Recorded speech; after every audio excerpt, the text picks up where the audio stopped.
You ever live in a neighborhood where one person thinks they're the ruler of the block? Yeah, we had one of those. And her name was Karen. When she first moved in, she came smiling with cookies. But it didn't take long before the mask slipped. Within weeks, she was walking the sidewalks with a notebook, writing down violations like kids play without helmets, grass an inch too tall, or trash bins left out too long. She wasn't even on the HOA board, just self-appointed queen of the cul-de-sac. Then came the fake cops.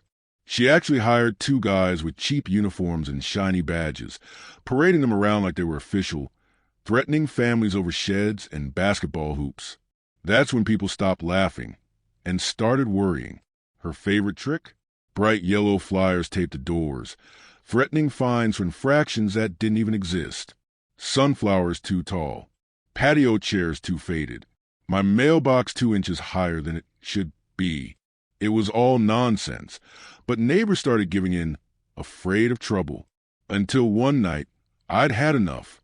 I pulled the actual HOA bylaws, highlighted every real rule, and started documenting Karen's stunts, photos, videos, the whole thing. By the next meeting, I was ready.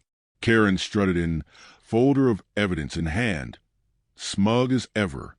But when it was my turn, I laid out the truth on projector.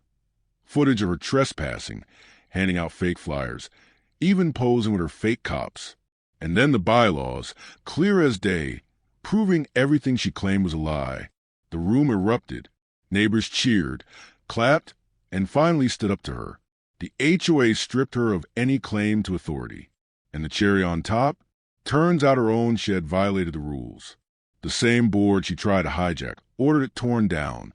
Now the Johnson kids play basketball freely. Dan parks his truck where he wants. And me?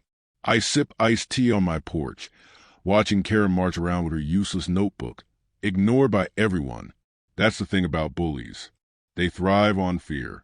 Take that away, and all that's left is just Karen.